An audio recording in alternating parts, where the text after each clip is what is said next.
Bueno, ahora sí, ahora estamos oficialmente grabando con Franco. Buenas, buenas, Bueno, Dani. Gracias por la invitación también. por favor, gracias a vos. Y bueno, si te parece, Fran, ¿querés contar un poco qué venimos a hacer? ¿Quién sos? ¿Qué es lo que está detrás, el proyecto que está detrás tuyo y del resto del equipo de tu proyecto? Y después de eso, sí, vamos más al podcast, pero al podcast de hoy. Pero si querés comentarnos un poco eso. Buenísimo, bueno. Un poco rápido, les cuento, soy Franco, recién recibido de profesor en Ciencia de la Educación, ahora también haciendo la tesis para la licenciatura.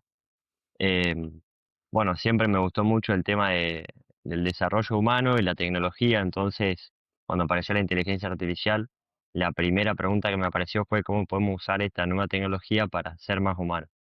Y, y si realmente era una amenaza para todos, como bien algunos dicen, qué beneficios también podía tener. Entonces ahí empecé a indagar en el tema y con un amigo, Fernando, fundamos Proyectia, que es una innovación, una iniciativa, perdón, de innovación educativa, que lo que buscamos es fomentar justamente el uso de la inteligencia artificial, ético y estratégico para instituciones educativas y bueno, lo hacemos a través de la formación. Ya hemos dado varios talleres, charlas, cursos para instituciones y también en el desarrollo de soluciones tecnológicas para colegios o docentes. Así que a poco intentamos ser parte de esta revolución, justamente con el enfoque de pensar siempre la inteligencia artificial desde un punto de vista que nos ayude a conservar la humanidad y a ser siempre mejores personas. Excelente. ¿Y de dónde son, Franco? ¿O dónde se fundó Proyectia? Nosotros somos los dos de Santa Fe, así que por ahora trabajando acá hemos dado igual algunas formaciones para otros colegios, instituciones de otras provincias, pero todo a distancia por ahora. Excelente. Bueno, y yo de mi lado lo conocí a Franco en la Facu, a Proyectia también. Mi nombre es Estanislao Molinas. Estoy pronto también redactando la tesis de la licenciatura en Relaciones Internacionales, también de la Universidad Católica de Santa Fe. Estoy estudiando cómo ha sido el desarrollo de la IA entre el vínculo chino-estadounidense respecto al desarrollo de la IA, mejor dicho, entre el 2017 y 2025, que fue el periodo donde, como contaba Franco, hubo una revolución o hubo una ola de innovación en inteligencia artificial, particularmente en IA generativa, que es lo que vamos a charlar un poquito después. Y surgió la idea de hacer este primer episodio de encuentro, de podcast, porque básicamente vi un video de Platzi. Platzi es una plataforma de Latinoamérica que se dedica a la formación tecnológica de países latinoamericanos, de México hacia abajo, en las distintas ramas que la industria tecnológica y la tecnología de la información provee, es decir, desde el marketing, desde las áreas no técnicas hasta las más específicas de ingeniería informática y demás, donde el CEO, Freddy Vega, charlaba con Guillermo Rauch, que es el CEO de Vercel, una empresa que se dedica a soluciones de ingeniería de IA y es una de las más importantes hoy en 2026, donde discutían justamente el tema de qué era la inteligencia, cuáles eran las definiciones de cerebro que tenía cada uno, siempre haciendo paralelismos entre la persona humana y la inteligencia artificial o la tecnología. Así que en base a esa discusión que tuvieron ellos, que les recomendamos ver ese video, vamos a ver si podemos dejar el link en algún lado después, es como de una hora, es bastante largo porque charlan otros temas, pero ese fue como el puntapié inicial para hacer una lluvia de ideas y bueno, convocarnos a charlar de esto, intentando yo ser más el interlocutor, porque es el tema de especialidad de Franco. Así que la idea sería ver, en general, si estas comparaciones entre computadora o máquina con IA y ser humano son válidas, si no lo son, si nos quedamos cortos, si es un marco teórico sesgado, si nos permite comprender mejor el paradigma de la educación y el sistema educativo argentino hoy, por ejemplo, y en base a eso tener una charla. Por eso ya pasando más a lo que nos trae hoy, eh, lo que decidimos con Fran de entender como pregunta nodal o como marco subyacente que nos va a acompañar en toda la charla es una pregunta central o pregunta clave que la definimos como ¿qué significa ser una persona humana inteligente en la era de la IA? Y si es válido comparar la inteligencia humana con la inteligencia artificial, por ejemplo. Así que en base a este marco general, donde vamos a poner el foco, el debate, donde vamos a intentar que Fran nos cuente desde todas las profundidades posibles qué es esto hoy, vamos a arrancar así. Así que si Fran te parece, yo tiro esta primera pregunta, la vamos desarrollando, en base a eso vamos viendo qué sale, pero para mí vale mucho la pena discutir hoy, con todos los desarrollos que tenemos concomitantes al mismo tiempo, con los chinos que le roban, por ejemplo, información a Anthropic, noticia que salió hace un par de días. Así que realmente hay una competición en todo el mundo, realmente todo el mundo está interesado en IA. Mi primer pregunta es, para vos o para Proyectia, ¿qué significa ser una persona humana inteligente en esta era de la inteligencia artificial? Bueno, tremenda la introducción, tal cual. Y un preguntón. Ojalá hable en nombre de ambos, de Fer y de mí. Esta es nuestra postura. Obviamente, siempre acá voy a mencionar un poco mi opinión, mi formación, pero lo que yo creo es que la definición que teníamos de inteligencia nos quedó corta cuando aparece la inteligencia artificial, teniendo en cuenta de que los primeros modelos de inteligencia artificial que aparecen no son los que conocimos nosotros de inteligencia artificial generativa, como ChatGPT, que nos permite conversar, sino que los que existían desde antes se basaban particularmente en el procesamiento de grandes volúmenes de datos, análisis de patrones, y incluso en ese momento ya se le llamaba inteligencia artificial. Entonces, yo creo que la concepción de fondo que hay de la inteligencia, que ahora se derrumba con la aparición de la IA generativa, es de una inteligencia humana meramente racional, de una inteligencia que está siempre asociada justamente al análisis de datos, a la inteligencia lógico-matemática, ponele que verbal lingüística también, pero esa definición nos está quedando corta. Entonces, para mí, y esta es la pregunta que vamos a intentar ir respondiendo los dos durante el podcast, para mí ser humano inteligente en la era de la inteligencia artificial tiene que ir mucho más allá de solamente la inteligencia racional, sino que debería ser más como una concepción más integral que abarque distintas dimensiones de nuestra persona. Y ahora en el programa vamos a ir desarrollando un poco distintos autores que nos van a ayudar a construir esta respuesta. Excelente. Yo antes en lo único que voy a colaborar hoy va a ser en dar una mano un poco en ilustrar esto, cómo pasó lo que comentó Franco de que la IA ya existía, o sea, como subrama de la informática, si se quiere, como ciencias de la computación. Ya podemos decir que a partir de del final de la Segunda Guerra Mundial, es decir, la década de los 50 del siglo pasado, inclusive desde la publicación de ciertos artículos, perdón, de Alan Turing, el matemático británico que ayudó a la construcción de la máquina Enigma, ya se empezó a hablar de inteligencia artificial. Por eso es para mí importantísimo desmitificar que la IA apareció post pandemia. De arranque, eso es así. Pero como bien comentaba Franco, es cierto que ahora adquirió niveles de desarrollo nunca antes vistos, que es decir, que ha roto muchas expectativas para bien o para mal, depende cómo se entienda eso, donde ha alcanzado ciertos parámetros de éxito que pueden sesgar la concepción nuestra de inteligencia al decir que quizás nos sobrepasó, se va a rebelar contra nosotros y todo este tipo, perdón, de mitificaciones que poco a poco en el programa la vamos a ir trabajando. Yo por eso ahora largo, antes de la siguiente pregunta, y retomando el video que vimos con Fran, lo que dice Guillermo de Bercel con Freddy de Platzi respecto a qué es lo que mira él, por ejemplo, a la hora de contratar a una persona, sea un ingeniero o sea una persona comercial, digamos, especializada en lo comercial, eh, para Bercel, para su empresa, teniendo en cuenta siempre lo que para él es una persona inteligente.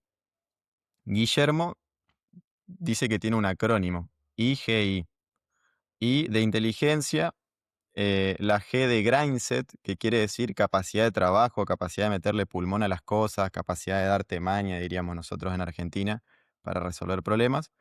Y la tercera I sería de integridad.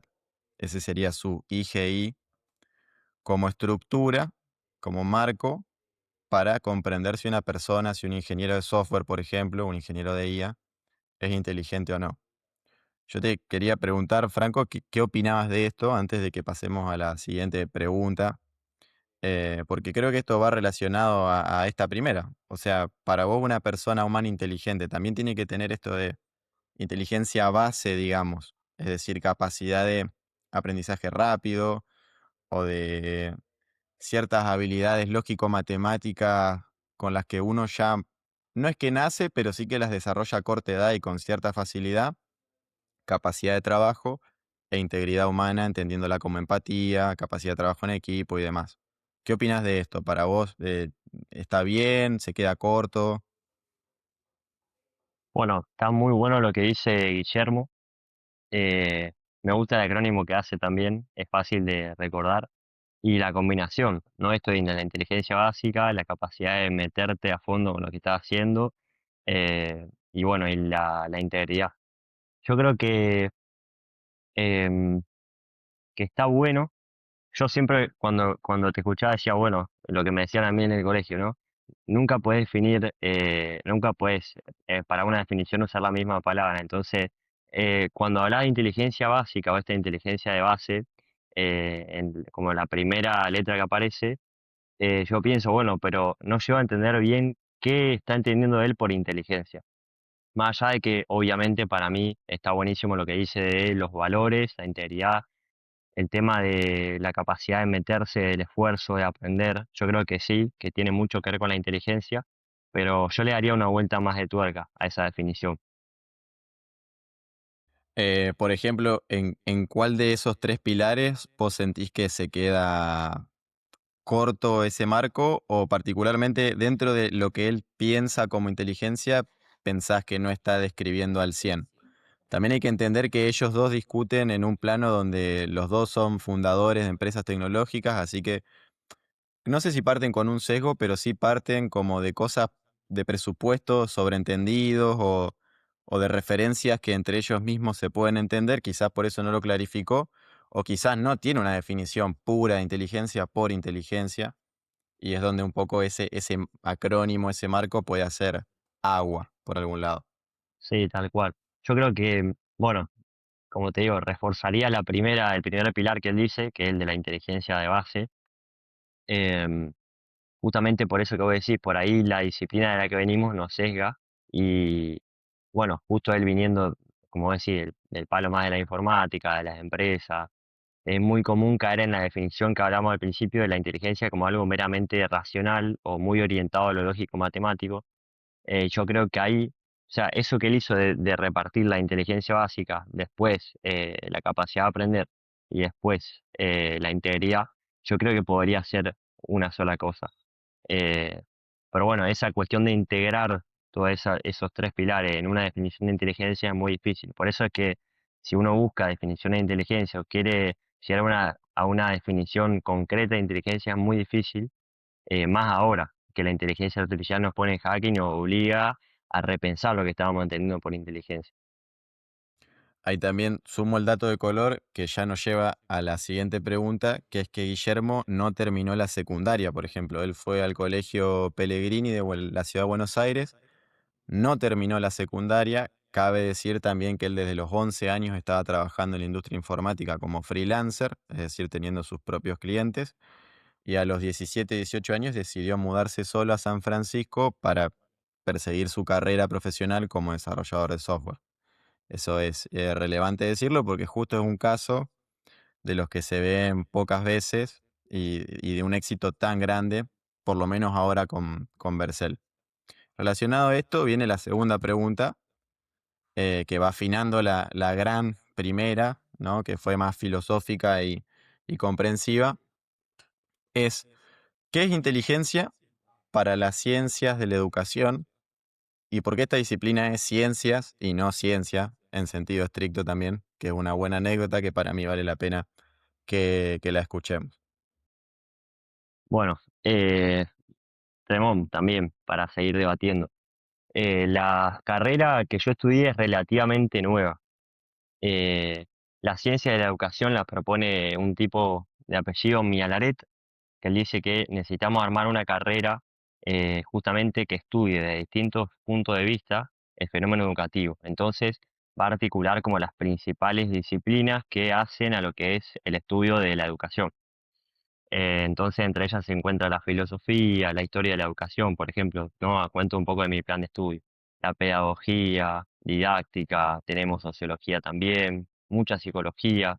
Son todas, por así decirlo, ciencias humanas, más del palo humanístico, que sirven para entender integralmente el fenómeno educativo y no recortarlo solamente a una disciplina, que eso es también común de nuestro paradigma, ¿no? Esto de como de fragmentar el conocimiento, bueno, nosotros intentamos tener una comprensión más integrada.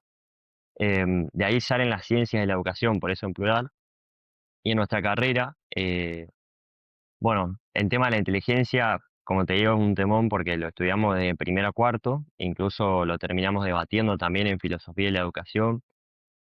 Autores comunes que se ven seguramente en todas las carreras de ciencias de la educación, incluso en los otros profesorados también, son Piaget, por ejemplo.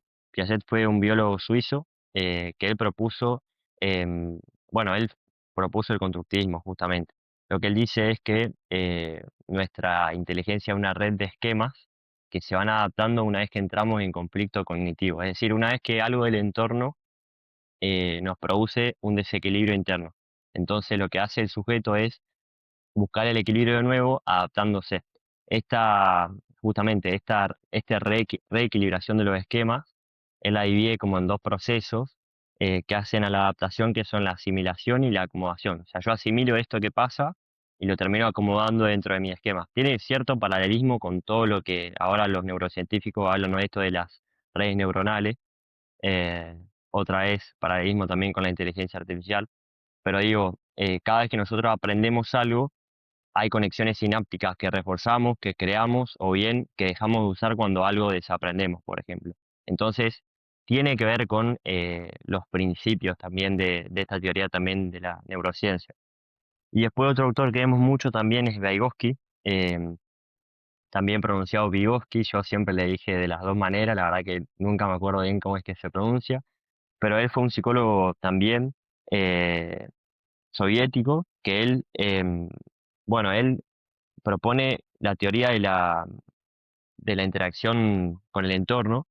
eh, entonces lo que él va a decir es que el sujeto siempre, la inteligencia depende mucho de la interacción que tenga la persona, tanto con los demás, o sea, con las personas que lo rodean, como con el entorno en el que se encuentra. O sea, él propone como este enfoque sociocultural. Entonces le va a dar importancia a lo que Piaget en su momento no le dio tanta importancia, que justamente lo que pasa afuera, porque para Piaget era más una cuestión de que lo que tenemos adentro se vaya desplegando, por así decirlo, acomodando Como los esquemas. una homeostasis, digamos, de volver al equilibrio, pero solo por el organismo, digamos, no con lo exterior, en Claro, el eso caso de la proponía primera definición. tal cual, tal cual.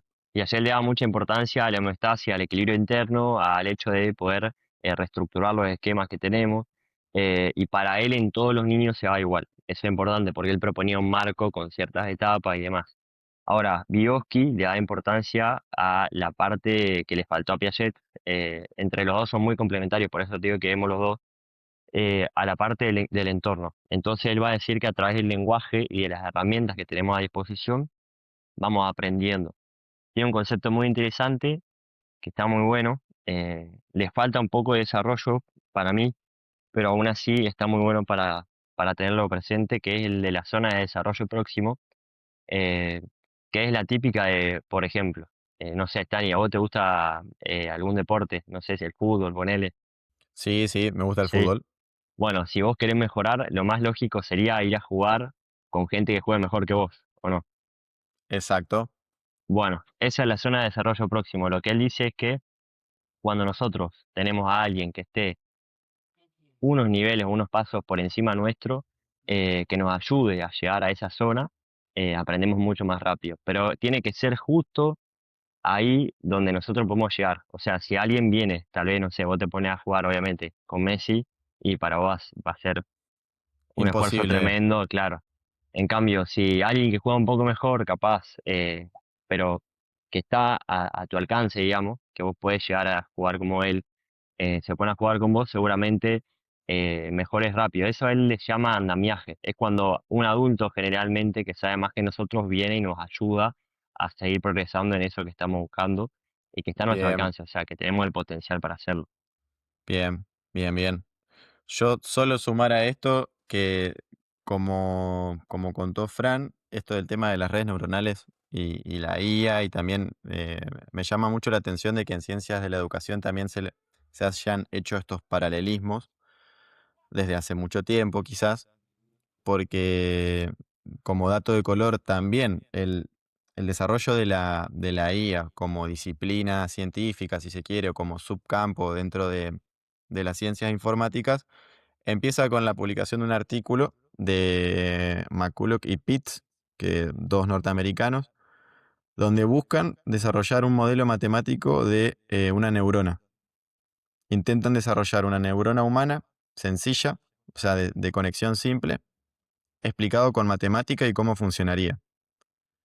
Y a partir de ahí se busca, para hacer la historia corta, se busca que una computadora pueda reproducir este tipo de algoritmo que emule una neurona humana, con su axón, con, digamos, con las dendritas, con todo lo que conlleva una neurona. Así que está bueno, muy bueno me parece que ver estas conexiones también, que no es algo extraño solamente de la IA, que se ha buscado hacer este tipo de desarrollo, buscando también la arquitectura humana en ese sentido, la fisiológica, sino ver cómo otras personas, otros autores como Piaget ya lo habían visto también, o ya habían atisbado que podría llegar a ser revelador esas comparaciones, ¿no? Sí, totalmente. Eso es otro punto que es apasionante. El tema es el paralelismo, que si bien es muy diferente, ver cómo aprende una persona y cómo aprende una máquina, por así decirlo.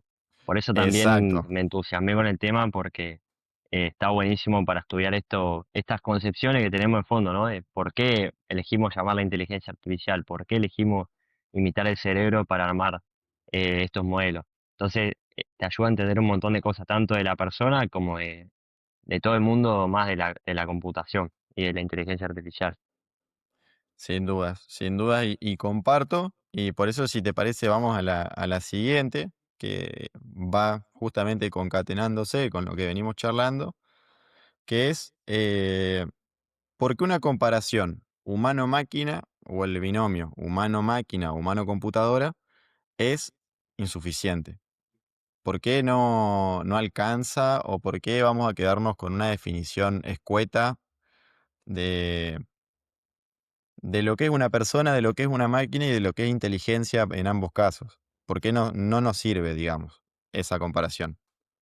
Buenísimo. Em, bueno, traigo acá a colación como para iluminarnos un poco esta pregunta a unos autores más que vimos después en la carrera y que nos ayudan a entender la inteligencia como algo mucho más complejo, que puede ser iluminado un poco por esta metáfora o la comparación con las máquinas, pero justamente como decía bien tu pregunta, Sani, se queda muy corto.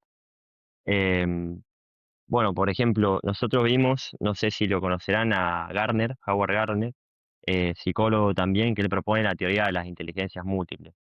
Entonces, lo que va a decir él es que hay múltiples inteligencias, es como que él sepulta el CI tradicional, viste, todas las pruebas de CI que apuntan generalmente a la, o de IQ, a la inteligencia lógico-matemática, verbal lingüística. Por eso siempre han tenido más importancia en la currícula las materias justamente, matemática, lengua, la ciencia. Y generalmente las otras, el deporte, por ejemplo, las artes, todas quedan como en un segundo plano. Bueno, tiene que ver mucho con esta concepción. Entonces, él lo que va a proponer son nueve inteligencias que integran a la persona, ¿no? Entonces, dentro de las inteligencias te puedes encontrar varias. Tenés Bueno, dos son las que ya nombramos, ¿no? La variable lingüística y la lógico-matemática. Tenés la kinestésica, que tiene que ver con el movimiento del deporte, la naturalista, que tiene que ver con la contemplación y la relación con el entorno, con la naturaleza. Tenés la intrapersonal y la interpersonal, de las que después, con estas dos, Goleman va a ser lo que es va a darle nombre a lo que es la inteligencia emocional.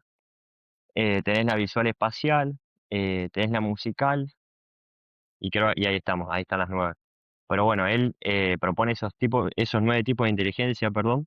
Entonces, si bien no está fundamentada científicamente la teoría, le falta también un poco de desarrollo, ha servido mucho, por ejemplo, se usa mucho en la orientación vocacional, se usa mucho para conocer las áreas de fortaleza de cada estudiante, y justamente también para lo que es la autoeficacia y la motivación de los estudiantes, porque obviamente para alguien que no tiene tanta habilidad lógico-matemática, era un garrón que el test, por ejemplo, te dé bajísimo y a los demás, a tus compañeros les dé más que a vos o sentirte menos porque te saca menos nota.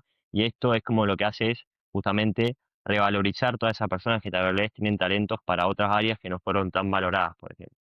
Y que para mí, importantísimo, por ejemplo, en esta era, la inteligencia interpersonal e intrapersonal. Entonces, vuelvo a la pregunta, y perdón que me fui, No, es la eh, idea, es la idea. de 10. Bueno, por eso mismo para mí se queda corta la comparación entre la inteligencia humana y la máquina, digamos, o el humano y la máquina. Porque justamente si nosotros para hacer las máquinas, o sea, hago como una analogía muy sencilla, si nosotros para hacer las máquinas intentamos agarrar una porción de la persona y replicarla, porque somos tan complejos que es imposible hacernos desde cero, digamos. Hay algunos intentos, pero todavía no se ha logrado nada. Eh, Justamente eso que replicamos es una porción muy escueta de lo que somos nosotros, somos una complejidad muy grande que ni siquiera los mayores neurocientíficos han llegado a entender del todo los misterios del cerebro, por ejemplo, del cuerpo también, importante. Las máquinas todavía, el hecho de ponerle un sustrato a la inteligencia, un cuerpo, eh, está siendo una complicación a nivel científico Yo también y ahí técnico. sumo también que creo que, sumado a esto, creo que es muy malo también hacer la analogía mente-cuerpo y software y hardware, porque no tiene, no lleva a nada esa comparación. O sea, el cuerpo, la inteligencia humana, desde mi opinión, eh, vos dirás, Fran, pero yo creo que ya a priori está encarnada. Es decir, uno no es un cerebro flotante que nada por el mundo, sino al contrario, uno ya tiene cuerpo y tener cuerpo representa muchísimas cosas, tanto filosóficas como desde las ciencias de la educación, imagino, pero no, tampoco. O sea, hacer esas comparaciones también no lleva a ningún puerto, me parece. O es una discusión sin sentido. Sí, totalmente, totalmente. Pero bueno, el hecho está ahí, ¿no? En la complejidad que significa para nosotros no limitarnos a una definición que es simplista porque nos cuesta mucho definir, sino que es la inteligencia. Yo creo que por eso se alude a esas comparaciones. Pero bueno, no sé si vos tenés como es como una analogía también al cuarto chino, que para mí eso pasa con la inteligencia, ¿no? La artificial. El hecho de que, bueno, esta metáfora dice que hay una persona que tiene manuales de chino y que lo que puede hacer es dar respuestas en chino a la perfección sin entender, pero porque tiene los manuales. Entonces, alguien le lleva un pedido, es básicamente lo que pasa con la inteligencia artificial, y te da la respuesta perfectamente estructurada, que si vos no viste que leyó todos los manuales y que no entiende nada de chino, parece que entiende mucho más que vos, por ejemplo.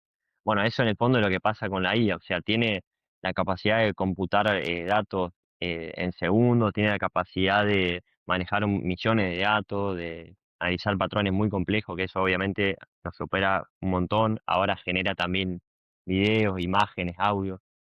Pero en el fondo está la paradoja de que no entiende lo que hace y que no tiene conciencia. Al menos todavía no se ha demostrado nada.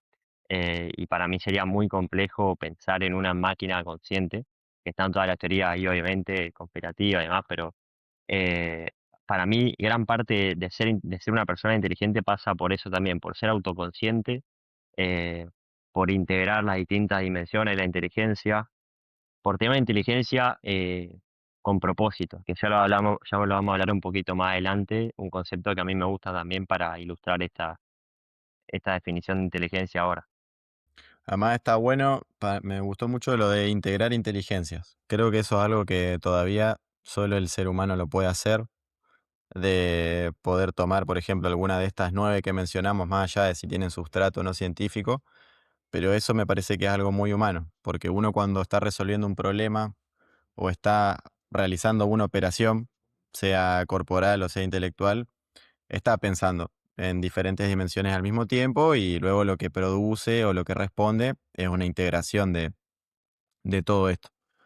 Antes de seguir, me voy a detener 2 minutos para explicar bien desde la parte un poco más de la historia de la IA, o si se quiere, desde los desarrollos científicos que se fueron dando entre lo que mencionamos a posteriori de la Segunda Guerra Mundial hasta hoy, para ilustrar bien lo que nos contaba Franco, en lenguaje sencillo, pero para que todos podamos compartir un lenguaje común y también desmitificar el uso de la inteligencia artificial, que también es un error pensar que usarla está mal, o pues también hoy hay que partir de la base que todo el mundo, estudiante, profesional, eh, persona mayor, utilizan inteligencia artificial, quieran o no. Los algoritmos de las redes sociales son inteligencia artificial. Las compras que uno realiza a través de una página de e-commerce o un sitio web, vamos a dar el ejemplo clásico, Mercado Libre, las recomendaciones de compra que vienen luego de realizar un pedido en Mercado Libre, son inteligencia artificial aplicada a un segmento concreto, a la recomendación. Eso se llama algoritmo de recomendación. Así que, ¿qué es la IA? Por ejemplo, viendo un poco las definiciones que existen hoy, yo retomé algo que está en DataCamp, que es una plataforma educativa parecida a Platzi, pero de alcance mundial, y de Cloudflare, que es una empresa que se dedica al desarrollo tecnológico desde hace un montón. Muchas páginas de las que nosotros usamos en la vida cotidiana están alojadas en Cloudflare. Entonces, cuando se caen los servidores de Cloudflare es cuando generalmente WhatsApp se cae, Instagram no funciona, Facebook no funciona, etcétera. ¿Qué dicen ellos? Básicamente que la IA es un conjunto de técnicas de software, es decir, de algo más amplio, la informática, que permiten construir un sistema que realice tareas que normalmente asociaríamos con las capacidades humanas, ¿no? Por ejemplo, reconocer patrones, como dijo Fram, e interpretar el lenguaje, formular texto, etcétera. En este marco, podemos decir que existen dos grandes técnicas: el aprendizaje automático o machine learning o el deep learning. El machine learning ya viene desarrollándose hace rato, particularmente desde lo que mencionábamos hoy de este artículo, donde ya se buscaba computar una neurona humana, que luego va a evolucionar a lo que se llama perceptrón, que sería una neurona humana conectada a otra, ¿no? Un poco más compleja. Entonces, el machine learning o aprendizaje automático también luego evolucionó al deep learning o aprendizaje profundo. En el primero es donde aplicaba bien lo que mencionaba Fran del tema del dilema de la caja china, porque simplemente al estar basados en estadística descriptiva e inferencial, la IA tomaba y reproducía, pero sin criterio. Sobre un gran conjunto de datos recuperaba información, comprendía los patrones y reproducía. Luego el deep learning es un pasito más, porque significa una comprensión un poco más global del problema y una respuesta, no sé si un poco más autónoma, pero ya más interna de la IA hacia ese enunciado específico. Es donde hay un poco de evolución entre técnicas de aprendizaje computacional, si se quiere. En este sentido, después, para no irnos por las ramas, lo que se empieza a desarrollar a partir del año 2020, a partir de que también Google publica un tipo de arquitectura que se llama Transformers, que permite a la inteligencia artificial con cierto poder de cómputo manejar grandes volúmenes de datos, poder comprenderlos mejor, poder identificar patrones y demás.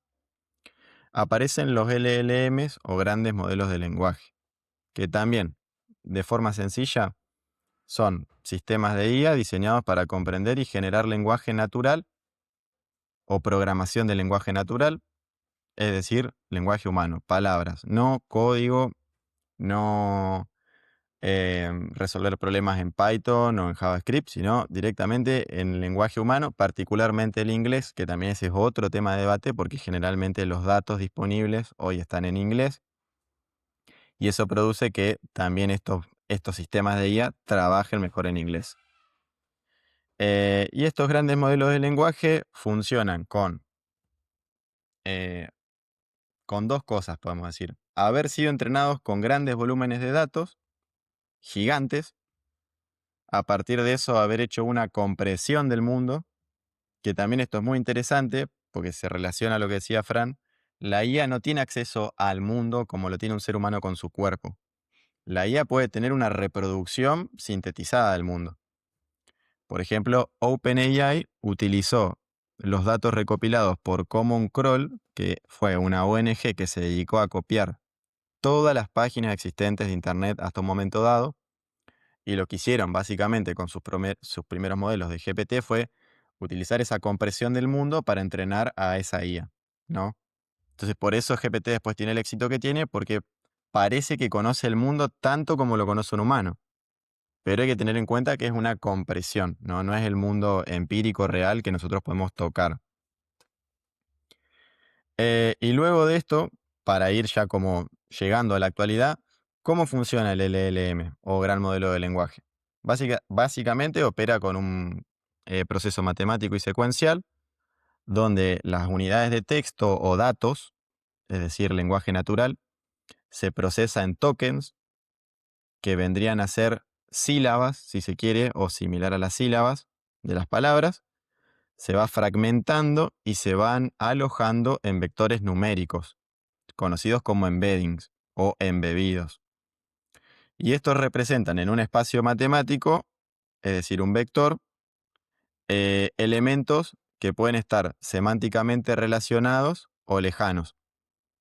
Me refiero a que, por ejemplo, si vamos a dar sencillo, tenemos la palabra corona, la desagregamos en tokens, y tenemos la palabra masculino y se desagrega en tokens, posiblemente en una respuesta, al ver la IA esa conexión entre esos tokens de las palabras, genere la respuesta príncipe o rey. Entonces la IA empieza a discriminar por proximidad semántica, que esto es lo que los ingenieros de IA se encargan de desarrollar, por ejemplo, o de entrenar. Y básicamente eso es lo que hace un LLM, muy por arriba. Lo que sí tenemos hoy, que es cierto que la IA aún no tiene cuerpo, o todavía los robots que existen no tienen cuerpo, igual a partir de la semana pasada se empezaron a desarrollar experimentos con OpenClaw, que es como lo que fue el boom de IA estas últimas 2 semanas. Se le está poniendo a ciertos robotitos, si se quiere, una computadora chiquitita donde se aloja un OpenClaw. Entonces puede ser un agente de IA, pero con algo de cuerpo. Y a esto voy a lo que son los últimos desarrollos. ¿Cuál fue el boom de la IA en 2025-2026? La IA agentiva. A diferencia de los LLMs por sí solos, los agentes de IA no es más que un sistema de IA que utiliza como base, como cerebro base, como materia cognitiva al LLM, pero va más allá de solo generar texto en lenguaje natural. Puede actuar para cumplir un objetivo. Se puede decir que tiene cierta autonomía. Y se construyen básicamente utilizando un LLM, cualquiera sea, bases de datos para que tenga contexto, es decir, para que pueda decir, ok, yo recibo esta instrucción a través de un prompt, que es como se le dirige un enunciado a la IA, se le pregunta algo, lo proceso con el LLM, veo que tengo estos datos por acá, y con una API, que una API sería una aplicación que conecta dos cosas, por ejemplo, una aplicación que conecte una página web con nuestro WhatsApp, para dar un ejemplo sencillo, hoy un agente de IA puede trabajar en todo ese flujo. Entonces reconoce datos, le puede escribir a un cliente nuestro, o si un cliente nuestro nos escribe, ya puede agendar una llamada. Esas son como las aplicaciones más sencillas, pero más utilizadas también. Así que hoy nos encontramos, después de esta explicación que intenté ser lo más resumido posible, es donde nos encontramos hoy, en un paradigma en Argentina, donde tenemos gente que quizás, personas que aún le tienen un poco de miedo a los LLMs, pero que ya incluso tenemos el desfasaje de los agentes, que ya existen y ya se utilizan de manera muy grande. Entonces, es como, está bien, parece una nebulosa, parece súper complejo y demás, pero también creo que otra cosa que tiene que salir del programa es que todos somos inteligentes y todos podemos aprender de la IA y todos podemos comprender bien qué hace la IA. Y no es nada extraterrestre también. A mí, por ejemplo, no me gusta esa definición que da Harari, un autor, un historiador israelí.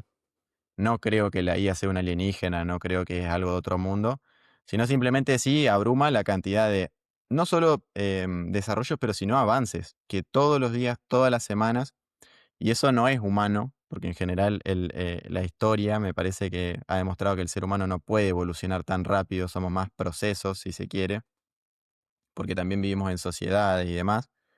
Em, pero no pasa nada con no comprender al 100% de la IA, sino incentivar al estudio y a perderle el miedo también y a experimentar con la IA, que me parece que es lo esencial para poder comprenderlo mejor. Creo que no hay nada más que la experiencia en sí para, para aprender también.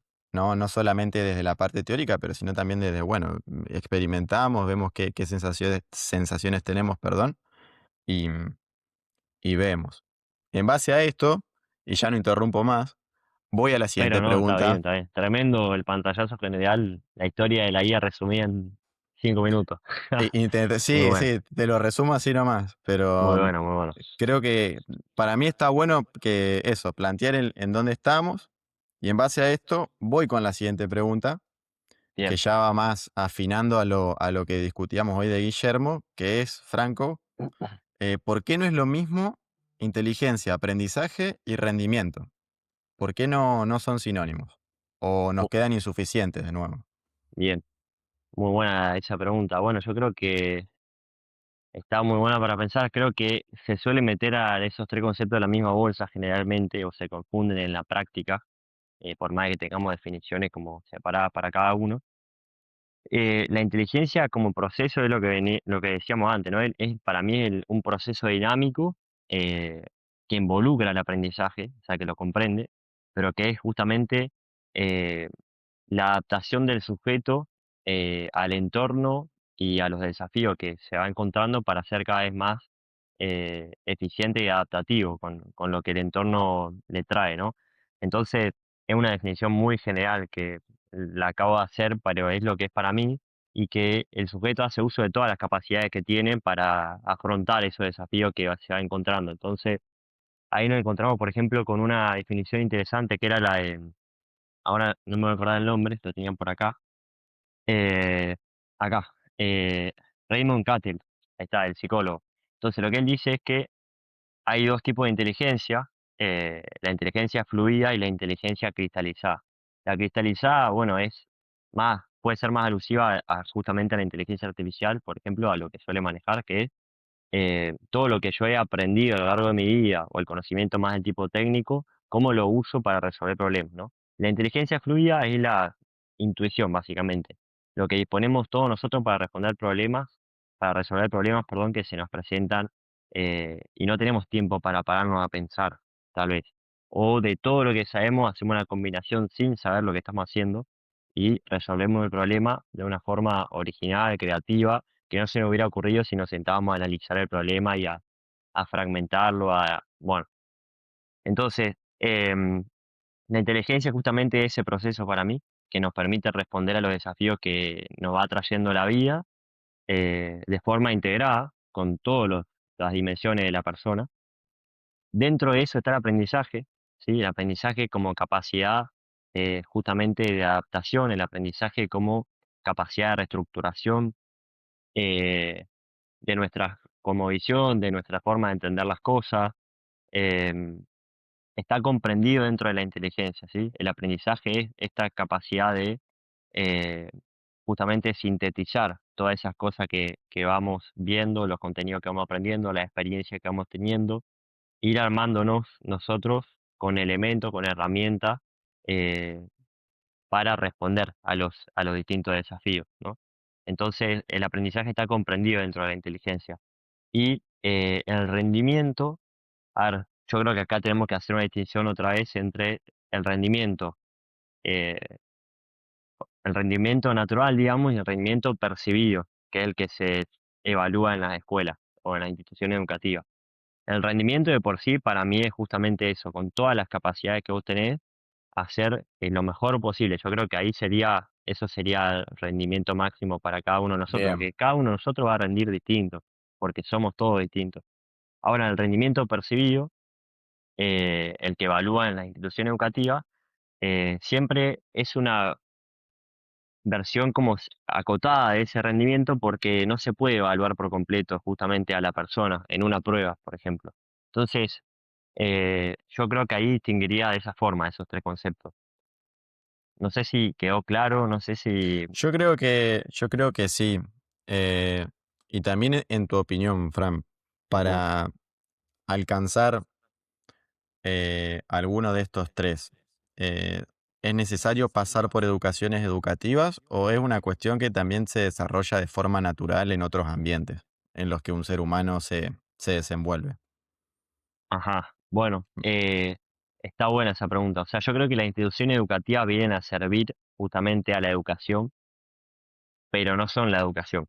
O sea, hay que distinguir acá la escolarización, por ejemplo, de la educación, que la escuela, las universidades son lugares donde la educación debería ocurrir, que no siempre pasa. O sea, que todos queremos que pase, por eso yo estudié esta carrera también, obviamente, por eso apostamos por el sistema educativo, pero que puede no pasar y que hemos tenido en los últimos años en el país, por ejemplo, hemos tenido muchas malas noticias con respecto a los resultados de las pruebas estandarizadas y demás.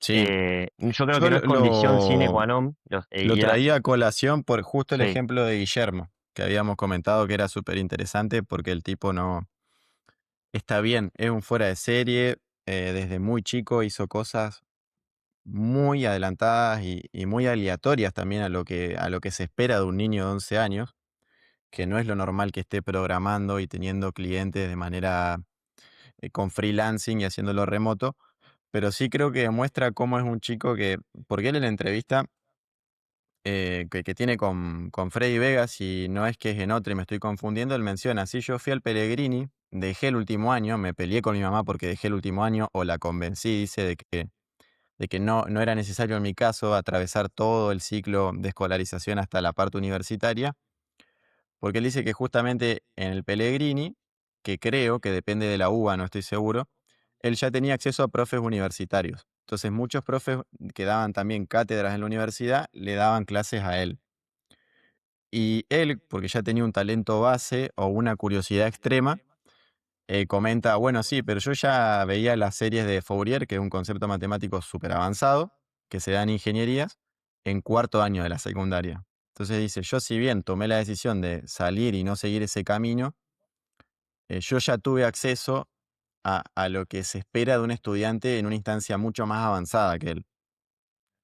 Entonces, una persona con esas características utilizó parte del sistema educativo, pero cuando él ya identificó, no, yo ya soy inteligente, por ponerlo en algunos términos, o ya adquirí estas capacidades, me voy a buscar eh, mi inteligencia o mi realización o mi potencial por otras ramas. En este caso, el software, ¿no? claro. Creo que es justo un ejemplo donde un ser humano adquiere una autoconciencia de sí, de sus capacidades tan fuertes que decide, bueno, hasta acá llegué y ahora me toca hacer mi camino. Así se la jugó también. Sí, totalmente. Es un caso muy interesante y para revisar a fondo porque, como vos decís, yo creo que tuvo mucha suerte en que le salga bien, porque hay muchas condiciones que se tienen que dar justamente para que, bueno, para dejar la educación tradicional y largarte, te tiene que acompañar tu familia, tenés que tener otras oportunidades que te sustenten, como vos decías, buenos profesores que te hayan formado antes de dejar, algún trabajo que te siga desafiando, pero en el fondo, creo, ahí vos dijiste una frase que me pareció clave, que es, no me acuerdo bien cómo la usaste, pero lo que se espera, dijiste. Y yo creo que muchas veces, y este es un problema que tiene el sistema educativo, que termina formando a los sujetos, nos termina formando a todos para lo que se espera que hagamos en la sociedad, para el trabajo, para la funcionalidad, para, bueno, entonces ¿qué hizo Guillermo? Que para mí es valioso. Él reconoció cuál era su camino y apostó por eso. Yo creo que no tendría por qué ser que lo hagamos afuera de la institución educativa eso. Debería pasar adentro. Debería pasar adentro que cada uno de nosotros pueda apostar por su camino, por sus proyectos. La realidad es que muchas veces no se puede por cómo está construido el sistema, que es un docente frente a 30 alumnos, no hay personalización suficiente. Pero yo creo que acá la guía entra a aportarnos valor, muchísimo valor justamente, no sé si escuchaste el concepto alguna vez de Just in Time Learning, que la IA te sugiere justo lo que vos necesitas aprender o justo lo Ah, que vos... no, nunca lo Bueno, había eso está escuchado. buenísimo. ¿Por qué? Porque de repente ya se está usando muchísimo el hecho de tutores de IA que sean asistentes de los profes y le den ese empujoncito que decía Vygotsky para que el estudiante vaya a la zona de desarrollo próximo, para que, para que alcance su potencial, para que siga su proyecto, para que pueda decidir, porque generalmente se los trata no porque se quiera, sino porque por las posibilidades del sistema, pero se los trata como iguales, o la personalización que tenemos es escasa, porque son muchos estudiantes, pocos profesores proporcionalmente, y yo creo que ahí está el problema. Pero lo que hizo Guillermo se debería poder hacer en las instituciones, y ya hay muchas apuestas alrededor del mundo que apuntan a eso justamente.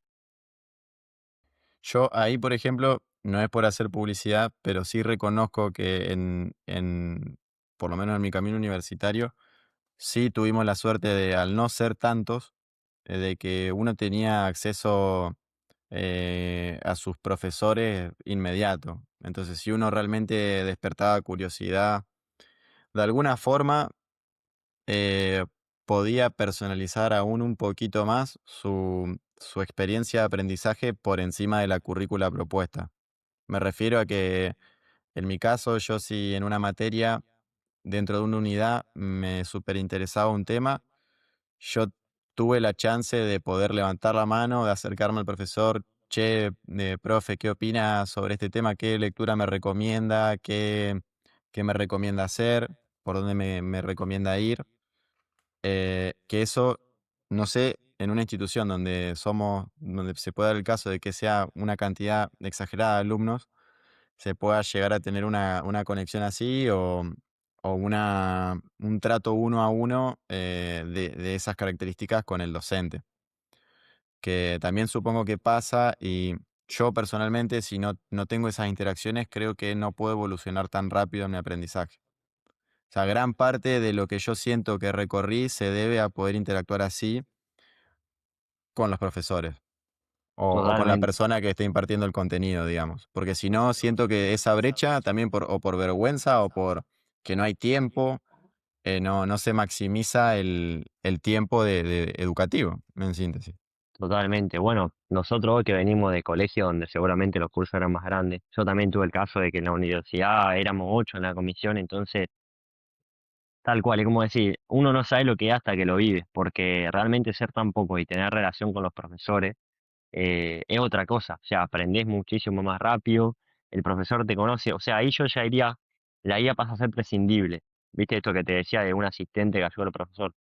Ahora bien, cuando son muchos alumnos me parece fundamental, porque no llegas a conocer a la totalidad de tu estudiante y necesitas ahí una ayuda, esto que te puede dar la guía, ¿no? De ver el recorrido de cada uno, sugerir recursos, personalizar los contenidos, pero creo que no hay nada mejor que la relación personal del docente con el alumno.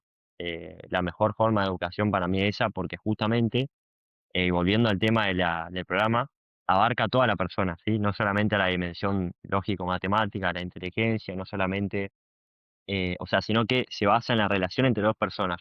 Ahí quería llegar. Es una persona interactuando con otra persona, eh, tratando de que la educación pase, ¿no? Como el docente esperando que el alumno aprenda y el alumno esperando que el docente le enseñe. Y para mí ese es el proceso educativo, el ideal, ¿no? Excelente, excelente. Sí, yo también comparto, 100%.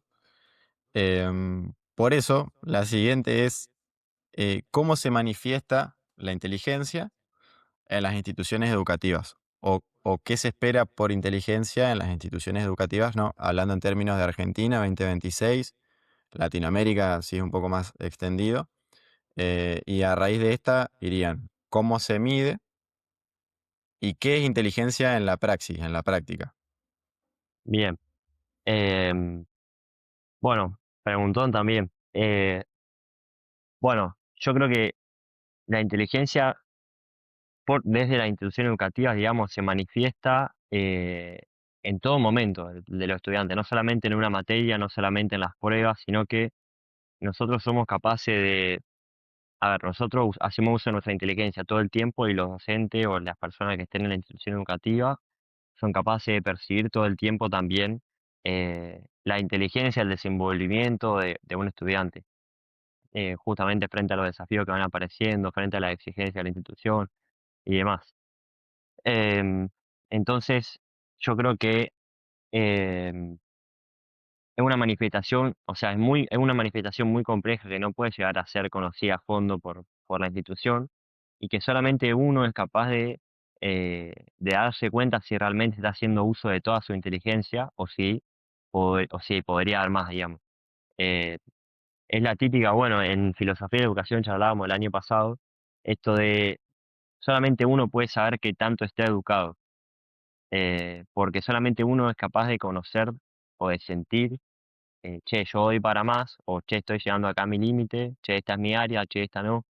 Y ese conocimiento que te le da justamente la inteligencia intrapersonal, que decía Gardner, por ejemplo, el tema de la introspección, autoconocimiento, que suele haber poco en las escuelas, que está muy bueno que se apueste porque haya más.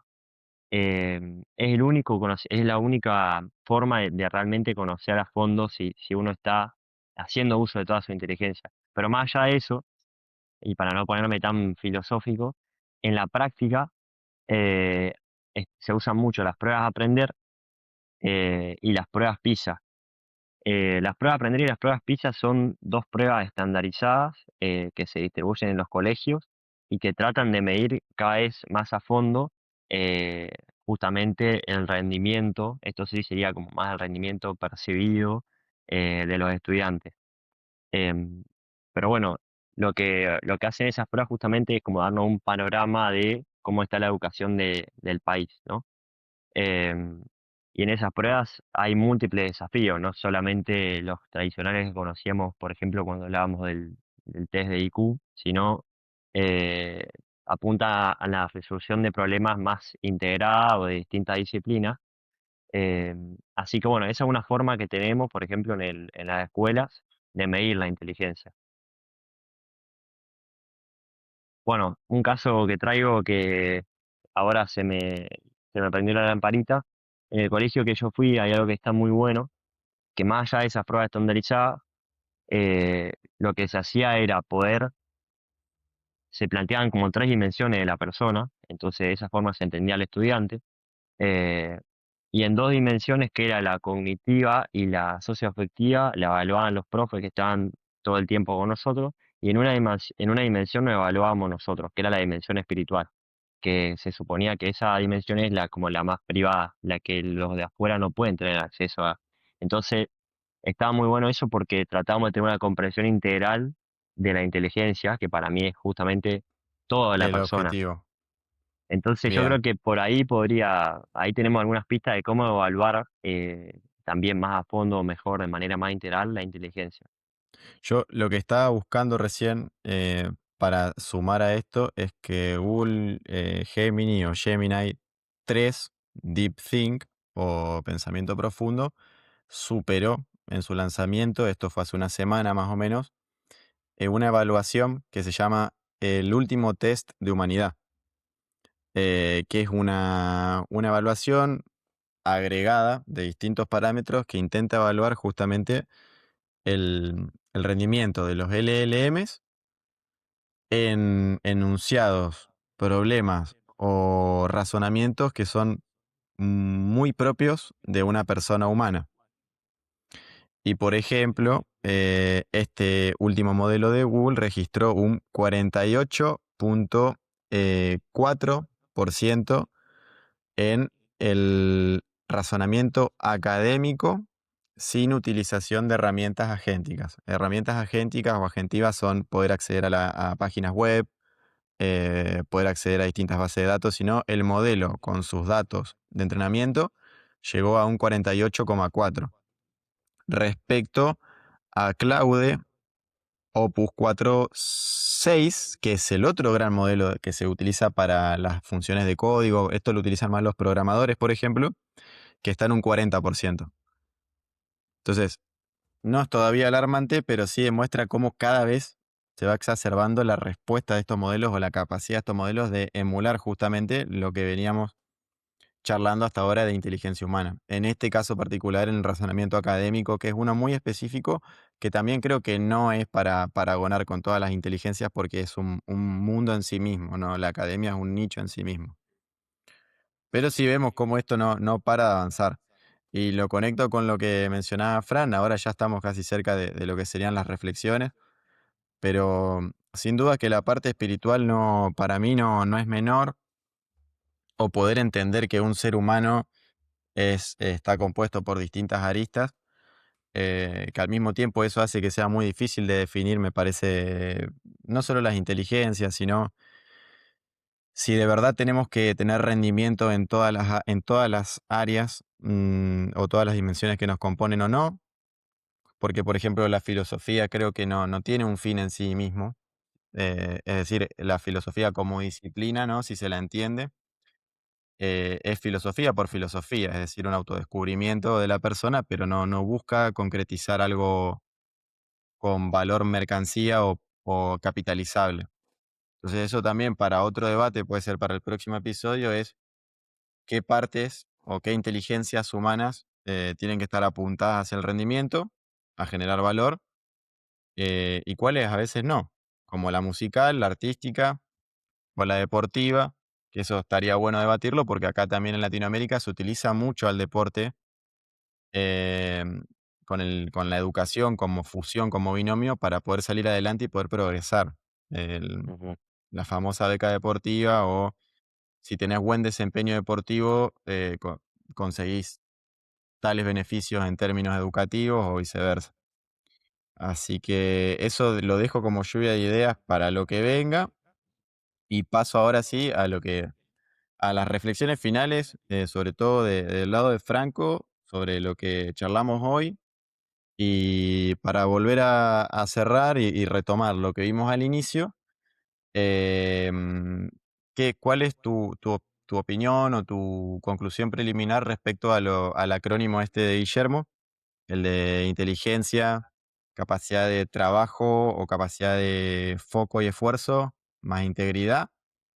¿Y qué le agregarías? O en dónde seguirías trabajando en base a ese acrónimo?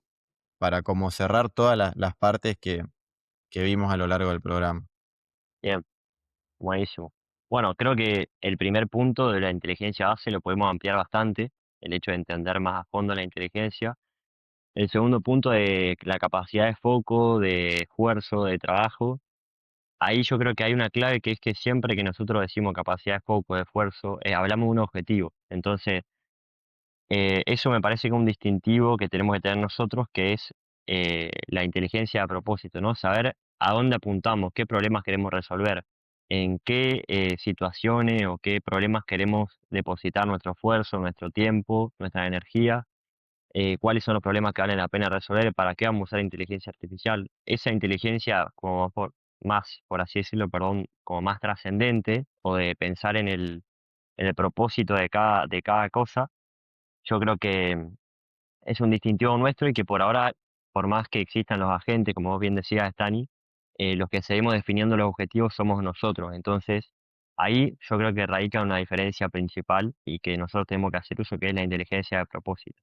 Y el punto de la integridad me parece muy bueno, y me parece que todos deberíamos, bueno, juntar las dos I, ¿no? Esto de la inteligencia base con la integridad, yo creo que hay que hacer que sean un solo concepto, que en realidad la inteligencia comprende todas estas dimensiones también. Entonces, la parte ética, por así decirlo, la parte de pensamiento crítico, todo eso también nos hace inteligentes. Bueno, por eso quería proponer un concepto que me parece fundamental, que nos puede ayudar como a irnos con una respuesta concreta a este programa, que es el coeficiente de inteligencia artificial o el IQ. Lo encontré justamente preparando el podcast em, en un estudio del año pasado. Entonces lo que se propone es que la inteligencia ahora también se mide por la capacidad de trabajar junto a la inteligencia artificial, ¿no? La inteligencia humana junto a la inteligencia artificial. Y que este IQ tiene 8 dimensiones, ¿no? Eh, entonces plantean primero el entendimiento estratégico de la inteligencia artificial, que creo que hoy con el pantallazo general que nos hizo Stani tenemos el primer punto resuelto. Nos vamos también con el segundo punto, que es el prompt engineering o la ingeniería de prompts, esto de cómo se le escribe a la inteligencia artificial, de alguna forma cómo me relaciono con esta otra cosa. La evaluación crítica, sí, el pensamiento crítico a la hora de recibir la respuesta, no admitir la primera respuesta, darle una vuelta de tuerca, pensar si se está equivocando, pensar qué le sumaríamos, qué le sacaríamos. La integración, es decir, nuestra parte con lo de la IA, no dejar que la IA haga todo, ¿sí? Eso va unido también. El aprendizaje adaptativo, esto es transversal, diría, no solamente de la IA, sino esto de siempre estar aprendiendo.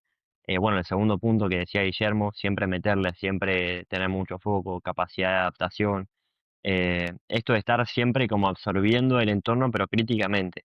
Eh, Después del juicio ético, esto apunta un poco más, es como un pasito más del pensamiento crítico, es el de los fines, el juicio de los fines de la inteligencia artificial. ¿Para qué la voy a usar?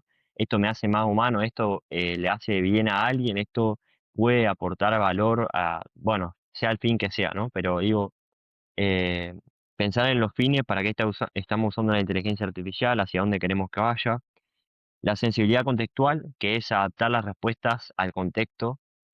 Bueno, esto me parece muy bueno porque muchas veces se da inteligencia artificial, por ejemplo, en los colegios ahora, en la formación, de por sí, y yo creo que se podría dar apuntando a resolver problemas concretos o para que los chicos después salgan con iniciativas concretas para mejorar situaciones del país o para mejorar problemas que tengan ellos. Entonces, sensibilidad contextual y la síntesis creativa como último punto, que es el hecho de poder justamente eh, o sea, está relacionado con la integración, tomar lo que nos dice la guía, tomar lo que nosotros sabemos, nuestra inteligencia fluida, todo lo que se nos ocurre, por el simple hecho de tener que responder a desafío y con eso construir algo original, construir algo que a veces intuitivamente da justo con el problema que tenemos que resolver o justo con la situación que estamos afrontando. Entonces, ese sería como el marco que yo diría que tendríamos que apuntar a ir desarrollando todo, usar la inteligencia artificial sin miedo. La inteligencia artificial, como bien nos contaba Stani, no es solamente ChatGPT, incluso hay modelos que están mucho mejor ahora, entonces aprovechar a usar otras inteligencias artificiales, ninguna es la mejor en todo, o sea que hay que ir armándose como si fuera un arsenal de IAs ahí que nos ayude con, no sé, distintas tareas. Formarse mucho, escuchar entrevistas, leer noticias, usar las herramientas críticamente, charlar, conversar de estas cosas con otras personas. Y bueno, y en el fondo se va construyendo así un círculo virtuoso, donde yo a medida que voy usando inteligencia artificial con estas 8 dimensiones que apuntan a que yo interactúe eficazmente y éticamente con la IA, me voy haciendo yo también más adaptativo, voy desarrollando más mi inteligencia, más todas las dimensiones. Eh, Así que bueno, yo creo que por ahí iría un poco y aprovecho, Stan, y invito un poco acá a los que nos escuchan a que, a que también se sumen a la formación que tenemos en Proyectia, que nos contacten, que para eso estamos, que podemos dar talleres con un enfoque práctico, cursos más bien expositivos, de práctica, pero más para grupos grandes. También podemos dar tutorías o mentorías. Y bueno, estamos disponibles también para lo que serían las charlas, porque nos interesa que todos puedan tener acceso a esta nueva tecnología y que se pueda usar justamente para fines que apunten a mejorar la educación, tanto para profe como para estudiantes. Excelente, excelente. Bueno, eso fue todo. De mi lado no tengo más que decir. Eso me parece súper importante, Franco, que también los profes en general, cualquiera el paso del proceso educativo, sea primario, secundario, o inclusive universitario, se tienen que formar tanto como ya venimos quizás, o los chicos van formados directamente por una cuestión de experimentación, de exposición. Eso me parece súper importante. Y bueno, espero que este episodio haya estado bueno, haya sido interesante, aporte valor a los oyentes. Y bueno, vamos a estar también viendo si no es puntapié para otros más. Y eso, nada más. Gracias, Franco, por el tiempo, también por la predisposición y la velocidad con que pudimos organizar esto. Así que eso es todo de mi lado.